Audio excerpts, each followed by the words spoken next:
الحمدللہ رب العالمین والصلاة والسلام علی محمد الامین فاعوذ باللہ من الشیطان الرجیم بسم اللہ الرحمن الرحیم۔ خواتین و حضرات، ہم میزان حصہ دوم میں قانون معاشرت کا مطالعہ کر رہے ہیں۔ یہ اس حصے کا دوسرا باب ہے۔ اللہ تعالیٰ نے سورہ نور میں اختلاط مرد و زن کے جو آداب بتائے ہیں ان سے متعلق بعض توضیحات زیر بحث تھیں۔ یہ توضیحات اسی سورہ نور میں ہوئی ہیں جہاں وہ آداب بتائے گئے ہیں۔ ان میں پہلی چیز یہ تھی کہ اجازت لے کر گھر میں داخل ہونے کی جو پابندی عائد کی گئی ہے اس سے کون کون لوگ مستثنیٰ ہیں اور یہ استثناء کب تک برقرار رہے گا۔ دوسری چیز یہ تھی کہ وہاں جب عورتوں سے یہ کہا گیا کہ وہ اپنا سینہ اور گریبان ڈھانپ کر رکھیں تو اس کے بارے میں بھی فرمایا کہ یہ حکم بڑی بوڑھیوں کے لیے نہیں ہے۔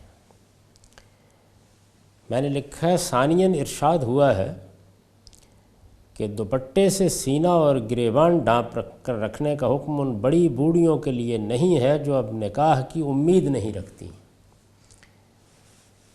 یعنی جب کوئی حکم دیا جاتا ہے تو ایک تو وہ احکام ہے کہ جو اصلاً مقصود ہوتے ہیں، جیسے نماز کا اہتمام کرنا ہے، روزہ رکھنا ہے، یا جس طریقے سے اگر آپ سلبی احکام کی فہرست بنائیں تو بدکاری سے اجتناب کرنا ہے، قتل سے اجتناب کرنا ہے۔ دوسرے وہ احکام ہیں جن کا تعلق سد ذریعہ سے ہے، یعنی کسی برائی سے روکنے کے لیے کچھ پابندیاں عائد کی جاتی ہیں، برائی تک پہنچنے سے روکنے کے لیے۔ اسی بنا پر انہیں سد ذریعہ کے احکام کہا جاتا ہے۔ ان کی علت موجود ہوتی ہے، حکم موجود ہوتا ہے، علت ختم ہو جاتی ہے، حکم بھی ختم ہو جاتا ہے۔ اس کی تعلیم قرآن مجید نے ہمیں یہاں دی ہے۔ یعنی قرآن مجید میں جب توضیحات کی جاتی ہیں تو اس سے یہ معلوم ہوتا ہے کہ کسی حکم کے کچھ مضمرات ہوتے ہیں، کچھ عقلی اقتضا ہوتے ہیں، وہ آپ سمجھ لینے چاہیے۔ چنانچہ جب قرآن مجید نے یہ کہا تھا کہ عورتیں اپنا سینہ ڈھانپ لیں یا اپنے گریبان پر بھی دوپٹہ ڈال لیں، اور میں نے یہ عرض کیا تھا کہ اس سے دونوں چیزیں مقصود تھیں۔ ایک یہ بتا دیا جائے کہ زینتوں کو چھپانے کا جو حکم دیا گیا ہے تو گلے کی زینتیں چھپانے کی ہیں، اور اللہ تعالیٰ نے یہ بات خود واضح کر دی ہے۔ اور دوسرے یہ کہ عورت کا سینہ بھی صنفی اعضاء میں سے ہے، اس کو بھی ڈھانپ کر رکھنا چاہیے۔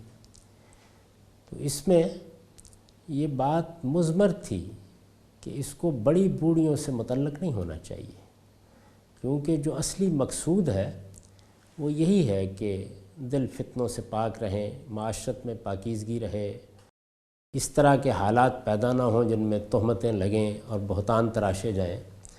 تو یہ سب چیزیں چونکہ بالکل واضح ہیں تو اس وجہ سے یہ استثناء پہلے ہی موجود تھا۔ اس طرح کے کسی استثناء کو جب واضح کیا جاتا ہے تو یہ بیان ہے۔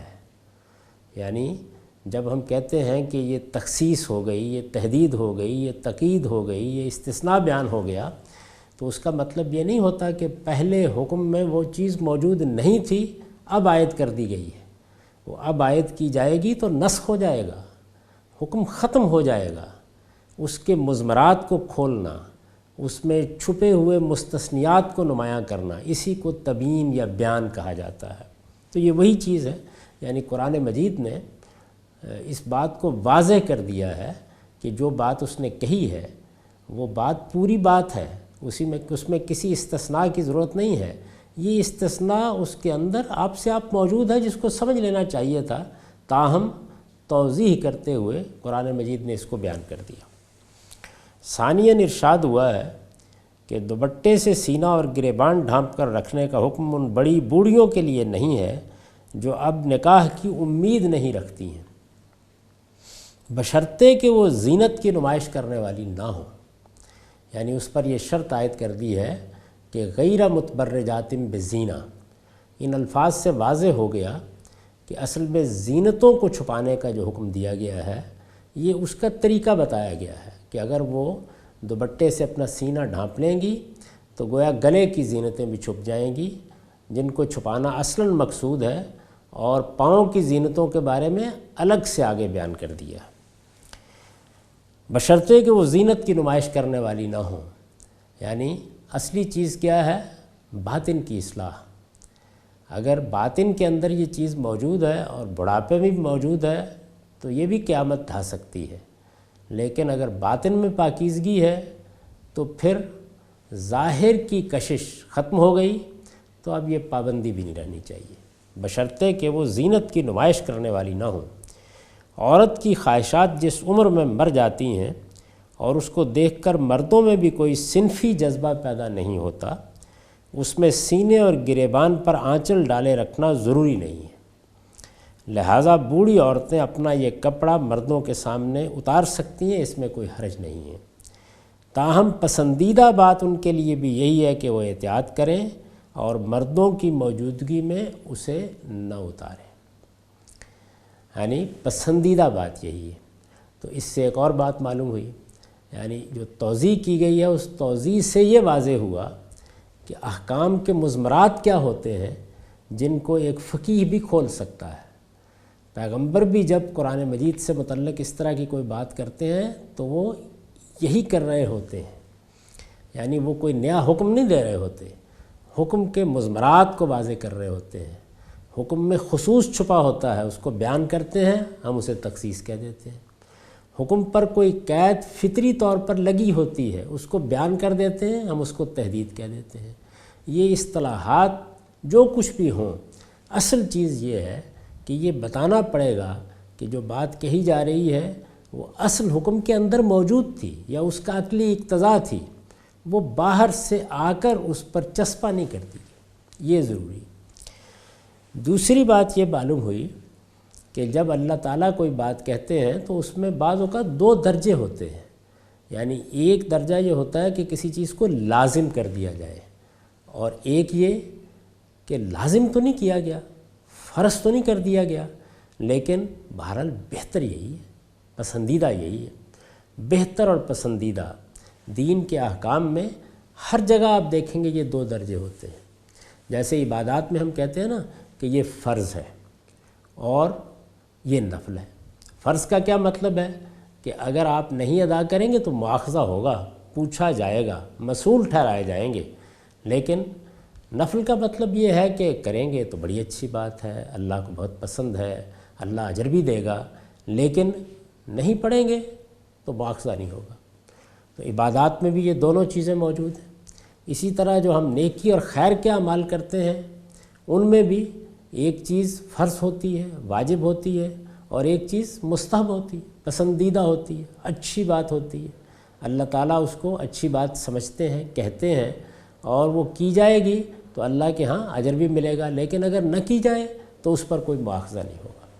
یہی معاملہ حرمتوں میں ہوتا ہے، یعنی کچھ چیزیں ممنوع ہوتی ہیں، حرام ہوتی ہیں، ان کے قریب بھی آدمی کو نہیں جانا چاہیے، کچھ چیزیں ناپسندیدہ ہوتی ہیں، یعنی اگر وہ کی جائیں گی تو اللہ تعالیٰ ناپسند کریں گے، اچھا نہیں ہوگا، لیکن مواخذہ نہیں ہوگا، یعنی اللہ تعالیٰ عفو و درگزر سے کام لیں گے۔ تو یہ ہر جگہ یہ چیزیں موجود ہوتی ہیں۔ یہاں بھی یہی فرمایا کہ بوڑھی عورتیں اس حکم سے مستثنیٰ ہیں، اور یہ حکم کے اندر ہی موجود تھا، اس کو صرف کھولا جا رہا ہے، لیکن اگر وہ اس کا اہتمام رکھیں، یہ احتیاط کریں تو یہ اچھی بات ہے، یعنی اس کو اللہ پسند ہی فرمائیں گے۔ میں نے اسی بنیاد پر یہ لکھا ہے اپنی کتاب مقامات میں سر کی اوڑھنی کے زیر عنوان کہ اللہ تعالیٰ نے جب عورتوں نے کوئی زینت نہیں کی ہوتی تو اس میں کوئی پابندی نہیں لگائی، سوائے اس کے کہ غض بصر سے کام لیں، اپنی شرمگاہوں کی حفاظت کریں، لیکن جس وقت زیب و زینت کیا ہو تو زیب و زینت کے ساتھ یہ کہا ہے کہ پھر صرف وہ جو عادتاً ظاہر زینتیں ہیں انہی کو نمایاں رکھا جا سکتا ہے، یعنی ہاتھوں کی، پاؤں کی، چہرے کی، یا لباس ہے جو پہنا ہوا ہے، ظاہر ہے کہ وہ ہر ایک کو نظر آئے گا۔ تو اس میں آپ یہ بات شامل ہو جاتی ہے کہ سر کے اوپر اسکارف یا کوئی دوپٹہ یا کوئی چادر ہونی چاہیے جب زینت کی ہوئی ہو۔ یہ چیز تو لازم ہو جائے گی کیونکہ اس میں الا ما ظہر منہا کا استثناء ہے، لیکن اگر زینت نہیں کی ہوئی تو پھر یہ لازم نہیں رہے گا۔ جب لازم نہیں رہے گا تو ظاہر ہے کہ یہ بات کہی جا سکتی ہے کہ پسندیدہ پھر بھی ہوگا۔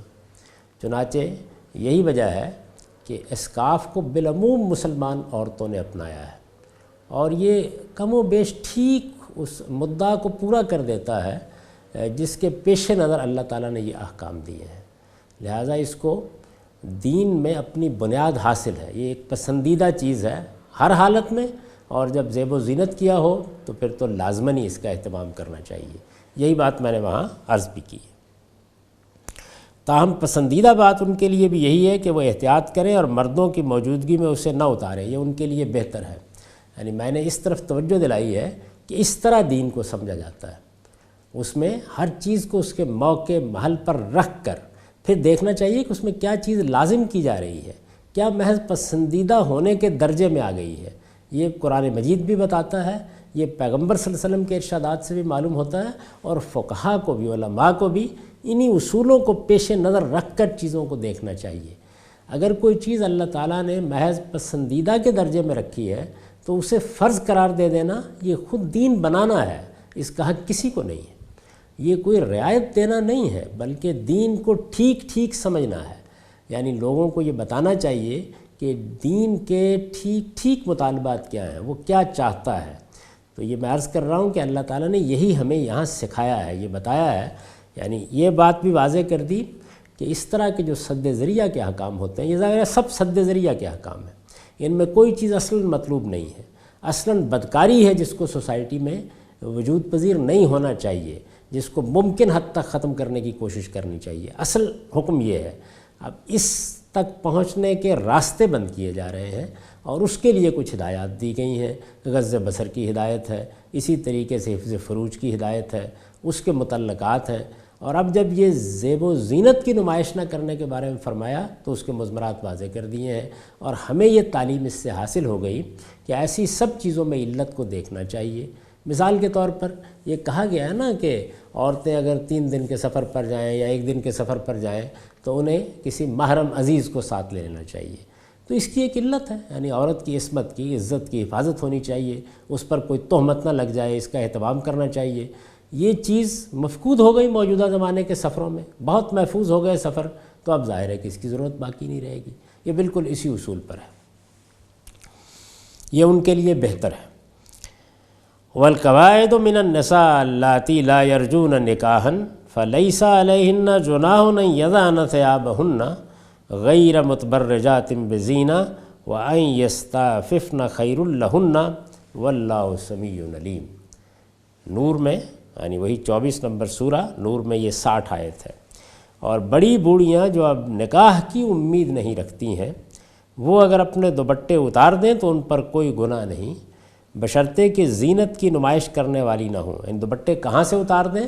وہی جو سینہ ڈھانپنے کے لیے کہا گیا تھا، گریبان کو ڈھانپنے، سینے کو ڈھانپنے کے لیے جو ہدایت پیچھے کی گئی تھی، فرمایا کہ وہ بڑی بوڑھیوں کے لیے نہیں ہے، بشرطے کہ زینت کی نمائش کرنے والی نہ ہوں، یعنی ان کی طبیعت میں، ان کی افتاد طب میں بھی یہ تبدیلی آ چکی ہو، وہ اپنے بڑھاپے کو قبول کر چکی ہوں، اور ان کے پیش نظر بھی یہ نہ ہو کہ انہیں اپنے آپ کو بنانا ہے، سنوارنا ہے، یا اپنے بناؤ سنگار کو نمایاں کرنا ہے۔ یہ چیز اگر ختم ہو گئی ہے تو پھر کوئی حرج نہیں، لیکن یہ ہے تو پھر دوپٹہ بھی لینا چاہیے، پھر ان احکام کی پیروی بھی کرنی چاہیے۔ یہ بالکل بدیہی بات ہے، عقلی بات ہے کہ اگر وہ اصل چیز موجود ہے جس کے لیے ہدایت فرمائی گئی ہے تو پھر اس پر عمل کیجیے، اور اگر وہ چیز مفقود ہو گئی ہے تو پھر یہ پابندی بھی ختم ہو گئی۔ اور اگر احتیاط برتیں تو ان کے لیے بہتر ہے، اور اللہ سننے والا ہے، وہ ہر چیز سے واقف ہے۔ یہ پھر وہی تنبیہ ہے کہ یہ جو کچھ بھی احکام دیے جا رہے ہیں ان سے کوئی چیز مقصود ہے، اس کو پورا ہونا چاہیے، جس کو ہم کہتے ہیں نا کہ لیٹر اور اسپرٹ میں پابندی ہونی چاہیے۔ اللہ تعالیٰ کے احکام کے معاملے میں یہ ضروری ہے۔ یہاں یہ نہیں ہے کہ آپ نے ظاہر میں تو پابندی کر لی لیکن باطن میں وہی سب کچھ رہا۔ اگر یہ ہے تو پھر ہر شخص متنبہ ہو جائے، ہر بندہ مومن متنبہ ہو جائے کہ اس کا پروردگار جو اسے حکم دے رہا ہے وہ سمیع بھی ہے اور علیم بھی ہے۔ جو بات زبان سے نکال رہے ہوں اس کو سن بھی رہا ہے اور جو کچھ کر رہے ہیں اس کو دیکھ بھی رہا ہے۔ ثالثاً، یعنی یہ دو باتیں ہو گئیں، یہ توضیحات ہیں۔ ثالثاً وضاحت فرمائی ہے کہ لوگ خود ہوں یا ان کے مجبور و معذور اعزاء اور احباب جو انہی کے گھروں پر گزارا کرتے ہیں، اس میں کوئی حرج نہیں ہے کہ وہ ایک دوسرے کے گھروں میں آئیں جائیں، ملیں جلیں، اور مرد و عورت الگ الگ یا اکٹھے بیٹھ کر کھائیں پئیں۔ نہ ان کے گھروں میں کوئی حرج ہے، نہ باپ دادا کے گھروں میں، نہ ماؤں کے گھروں میں، نہ بھائیوں اور بہنوں کے گھروں میں، نہ چچاؤں پھوپھیوں ماموں اور خالاؤں کے گھروں میں، نہ زیر تولیت افراد کے گھروں میں، اور نہ دوستوں کے گھروں میں۔ یعنی ہر انسان کا یہ ایک حلقہ ہوتا ہے، اس کے اعزاء و اقربا وہ گنوا دیے، اور اسی طریقے سے اعتماد کے دوست احباب۔ تو فرمایا کہ ان کے گھروں میں جانے میں، یعنی یہ جو آداب سکھائے گئے ہیں کہ اجازت لو، اس طریقے سے جاؤ، ان آداب کی پابندی کرو۔ اس سے مقصود یہ نہیں ہے کہ لوگ ایک دوسرے کو ملے جلے نہیں، آئیں جائیں نہیں، یا خاندان میں کوئی تقریب ہوتی ہے تو اس میں شریک نہ ہوں، یہ مقصود نہیں ہے۔ اس سے اندازہ ہوتا ہے کہ لوگوں نے کچھ ان پابندیوں کو اس مفہوم میں لیا، تو قرآن مجید نے یہ وضاحت کر دی۔ اتنی بات البتہ ضروری ہے کہ گھروں میں داخل ہوں تو اپنے لوگوں کو سلام کریں، یہ بڑی بابرکت اور پاکیزہ دعا ہے جس سے باہمی تعلقات میں بہتری ہوتی ہے۔ ملنے جلنے کے جو آداب انہیں بتائے گئے ہیں ان سے ربط و تعلق کے لوگوں کو سہارے سے محروم کرنا یا ان کی سوشل آزادیوں پر پابندی لگانا مقصود نہیں ہے، یہ وضاحت کی ہے اللہ تعالیٰ نے۔ وہ اگر سمجھ بوجھ سے کام لیں تو ان آداب کی رعایت کے ساتھ یہ سارے تعلقات قائم رکھ سکتے ہیں۔ ایسا ہوتا ہے بعض اوقات کہ اللہ تعالیٰ کی طرف سے یہ بات کہی گئی، لوگ اس کو کچھ اور بڑھا لیتے ہیں، اور اس کے بعد ملنے جلنے، ایک دوسرے کے پاس بیٹھنے، تقریبات کے اندر شامل ہونے، ان سب چیزوں پر بھی قدغن لگانا شروع کر دیتے ہیں۔ تو اس طرح کا کچھ تاثر ان آیات سے معلوم ہوتا ہے کہ اس زمانے میں بھی پیدا ہوا۔ یعنی عربوں کے ہاں چونکہ اس طرح کے آداب کی رعایت زیادہ نہیں تھی، تو قرآن نے جب یہ بتانا شروع کیا کہ آپ اجازت لیں اور اگر کہا جائے چلے جائیں تو چلے جائیں، اور اسی طریقے سے یہ بتایا کہ غض بصر سے کام لیں یا اپنی شرمگاہوں کی حفاظت کریں، تو ایک احتیاط پسند مسلمان ظاہر ہے یہ سوچے گا کہ کیا اس سے مقصود یہ تو نہیں ہے کہ اب ہمیں ملنا جلنا ہی نہیں چاہیے۔ اس سے خاص طور پر ان لوگوں کے لیے ایک بڑا مسئلہ بھی پیدا ہو گیا جو دوسرے گھروں میں رہتے تھے، یعنی بوڑھے ہیں، لولے لنگڑے ہیں، اپاہج ہیں، معذور ہیں، کوئی اپنا گھر نہیں ہے، کسی دوسرے گھر میں رہ رہے ہیں۔ اب ظاہر ہے کہ یہ سارے گھر ضروری نہیں ہے کہ یہ محرمی ہوں، اس سے الگ بھی ہو سکتے ہیں۔ تو اس طرح کے لوگوں کے لیے بھی یہ مشکل پیدا ہوئی کہ کیا یہ جو آداب بتائے جا رہے ہیں تو ان کی موجودگی میں ہم رہ بھی سکتے ہیں یا نہیں رہ سکتے۔ تو اس کی وضاحت کی قرآن مجید میں، اس کو پھر سن لیجئے۔ وضاحت فرمائی ہے کہ لوگ خود ہوں یا ان کے مجبور و معذور اعزاء اور احباب جو انہی کے گھروں پر گزارا کرتے ہیں۔ اب دیکھیے، وہ خود ہوں یا ان کے مجبور و معذور اعزاء اور احباب جو انہی کے گھروں پر گزارا کرتے ہیں، اس میں کوئی حرج نہیں ہے کہ وہ ایک دوسرے کے گھروں میں آئیں جائیں۔ یعنی یہ صرف آداب ہیں جن کا لحاظ کرنا ہے۔ آداب اچھی تہذیب کو پیدا کرتے ہیں، تہذیبی روایات اس سے جنم لیتی ہیں، اس سے معاشرے میں حسن پیدا ہوتا ہے، اس سے ایک دوسرے کے ساتھ تعلقات اور روابط ایک قاعدے میں آ جاتے ہیں، یہی ان سے مقصود ہے۔ اس میں کوئی حرج نہیں ہے کہ وہ ایک دوسروں کے گھروں میں آئیں جائیں، یعنی کوئی پابندی نہیں ہے، ملیں جلیں، اور مرد و عورت الگ الگ یا اکٹھے بیٹھ کر کھائیں پئیں۔ یعنی یہ جو دائرہ ہے اعزاء کا، اقربا کا، اسی طرح گھر میں کوئی معذور عزیز ہے، کسی کو پناہ دے رکھی ہوئی ہے، کسی کو چھت فراہم کر رکھی ہوئی ہے، اس طرح کے لوگ جو ایک ہی گھر کے اندر رہتے ہوتے ہیں، تو ان کو الگ کرنا مقصود نہیں ہے۔ ملیں بھی، ایک دوسرے کے پاس بیٹھیں بھی، ان آداب کا لحاظ کرتے ہوئے، اور کھانا کھاتے وقت جس طرح کے مل کر کھانا کھاتے ہیں سب کھائیں۔ اور اس میں یہ دیکھیے کہ اعزاء بھی گنوا دیے، قریبی اقربا بھی گنوا دیے، اور یہاں تک کہا کہ اور تمہارے دوست بھی۔ ظاہر ہے کہ دوست احباب جن کے ساتھ تعلق ہوتا ہے ان سے بھی بعض اوقات روابط کی نوعیت ایسی ہو جاتی ہے۔ نہ ان کے اپنے گھروں میں کوئی حرج ہے، نہ باپ دادا کے گھروں میں، نہ ماؤں کے گھروں میں، نہ بھائیوں اور بہنوں کے گھروں میں، نہ چچاؤں پھوپھیوں ماموں اور خالاؤں کے گھروں میں، نہ زیر تولیت افراد کے گھروں میں، یعنی ایسے لوگ کے جن کی سرپرستی آپ کر رہے ہیں، جن کے معاملات آپ دیکھ رہے ہیں، ان کو بھی آنا ہوتا ہے، آپ کو بھی جانا ہوتا ہے، اور نہ دوستوں کے گھروں میں۔ یعنی یہ گویا پورا دائرہ متعین کر دیا کہ اللہ تعالیٰ ان گھروں میں تمہارے آنے جانے، ملنے جلنے، بیٹھنے اٹھنے، بیٹھ کر ایک جگہ کھانے پینے، عورتیں بھی ہوں مرد بھی، اس پر کوئی پابندی عائد نہیں کر رہا۔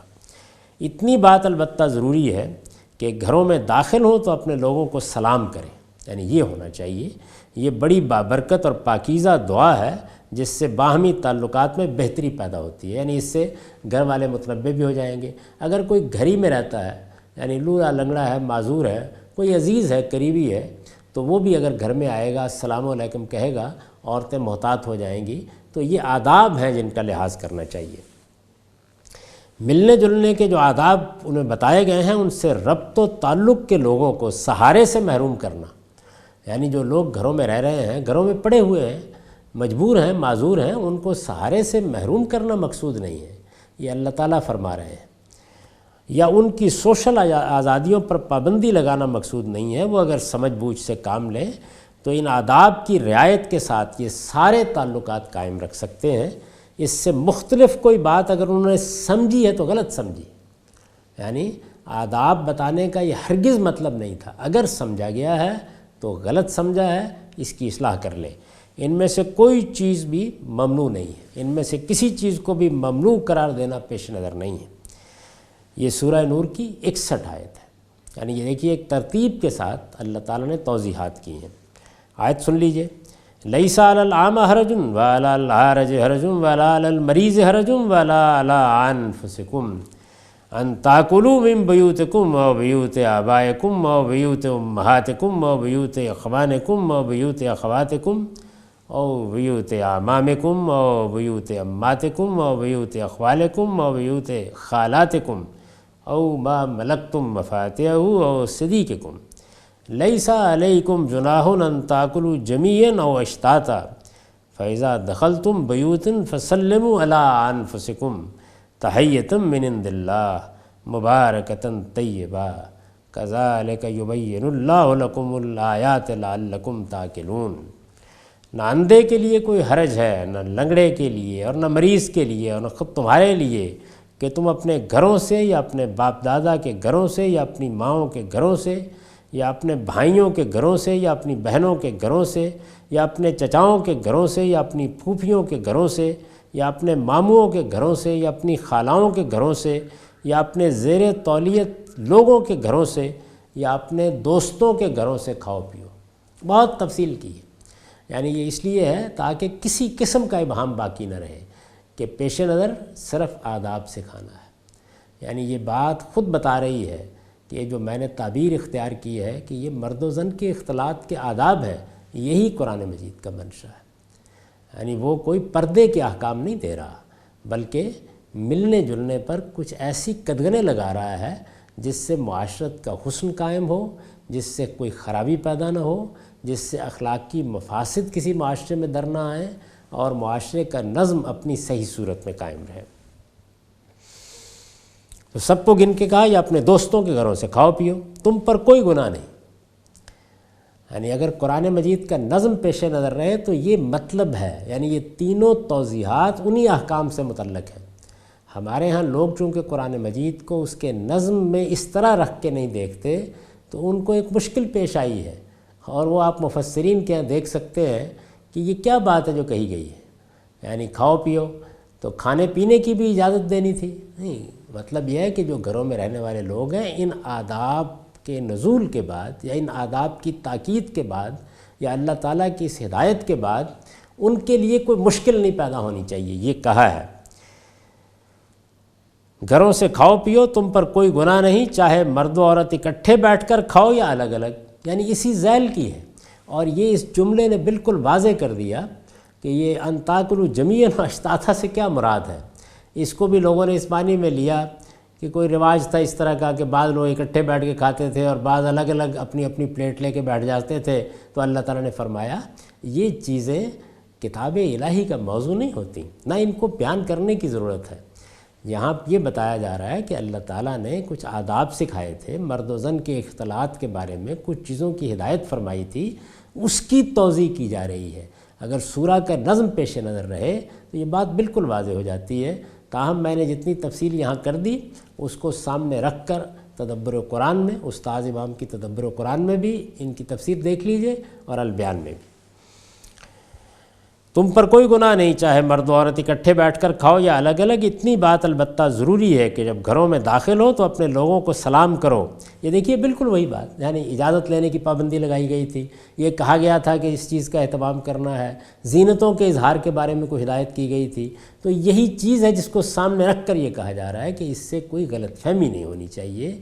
اس کا یہ مقصد نہیں ہے کہ سوشل آزادیوں پر پابندی لگ جائے، اس سے یہ مقصد نہیں ہے کہ عورتیں، مرد، خاندان کے لوگ، اعزاء اقربا، اسی طرح دوست احباب، ان کی بیویاں، ان کے بچے ایک جگہ بیٹھ کر کوئی تفریح نہیں کر سکتے، کھا پی نہیں سکتے۔ اصلی چیز یہ ہے کہ یہ سب کرو، یہ معاشرت کا حسن ہے، لیکن آداب کا لحاظ رکھو۔ اتنی بات البتہ ضروری ہے کہ جب گھروں میں داخل ہو تو اپنے لوگوں کو سلام کرو۔ اللہ کی طرف سے مقرر کی ہوئی ایک بابرکت اور پاکیزہ دعا، اللہ تمہارے لیے اسی طرح اپنی آیتوں کی وضاحت کرتا ہے تاکہ تم عقل سے کام لو۔ یہ کذالک یبین اللہ لکم الآیات لعلکم تعقلون، یہ بتا رہی ہے آیت کہ یہ انہی احکام کی وضاحت ہے۔ لیکن میں پھر عرض کر رہا ہوں کہ قرآن مجید کے اسلوب سے آشنائی نہ ہونے کی بنیاد پر اس طریقے کی بہت سی چیزیں ہیں جو بالکل مزے کا خیز ہو کے رہ گئی ہیں۔ آپ ان کو تفسیروں میں پڑھیے اور پھر دیکھیے کہ کیا بات ہے جو بیان کی جا رہی ہے۔ یعنی اگر لوگ اکٹھے بیٹھ کے نہیں کھاتے ہیں یا وہ ایک پلیٹ میں نہیں کھاتے ہیں تو اس کو قرآن مجید موضوع بنائے گا۔ قرآن مجید کے پیش نظر کیا چیزیں ہوتی ہیں، یا اللہ تعالیٰ کی جو ہدایت ہمیں دی گئی ہے، یا جو شریعت دی گئی ہے، اس میں کیا چیز مقصود ہے؟ اس میں اصل اخلاق کی تطہیر مقصود ہے، اس میں خور و نوش کی تطہیر مقصود ہے، اس میں بدن کی تطہیر مقصود ہے، اس میں اللہ کی عبادت اور اللہ کی بندگی کے طریقے بتانا مقصود ہے۔ تو یہاں اخلاقی تطہیر کے لیے، اخلاق کی مفاسد سے معاشرے کو پاک کرنے کے لیے کچھ ہدایات دی گئیں، کچھ آداب سکھائے گئے، یہ ان کی وضاحت ہے۔ اگر کوئی شبہ تھا تو دیکھیے قرآن مجید نے خود دور کی، کذالک یبین اللہ لکم الآیات لعلکم تعقلون، اللہ تمہارے لیے اسی طرح اپنی آیتوں کی وضاحت کرتا ہے۔ کن آیتوں کی؟ وہی جن میں کچھ آداب مرد و زن کے اختلاط کے سکھائے گئے تاکہ تم عقل سے کام لو۔ یہ وہ آداب ہیں جو اللہ تعالیٰ نے سورہ نور میں سکھائے ہیں۔ اس کے بعد اب ہم سورہ احزاب کی طرف بڑھیں گے۔ اقول قولی ھذا واستغفر اللہ لی ولکم ولسائر المسلمین۔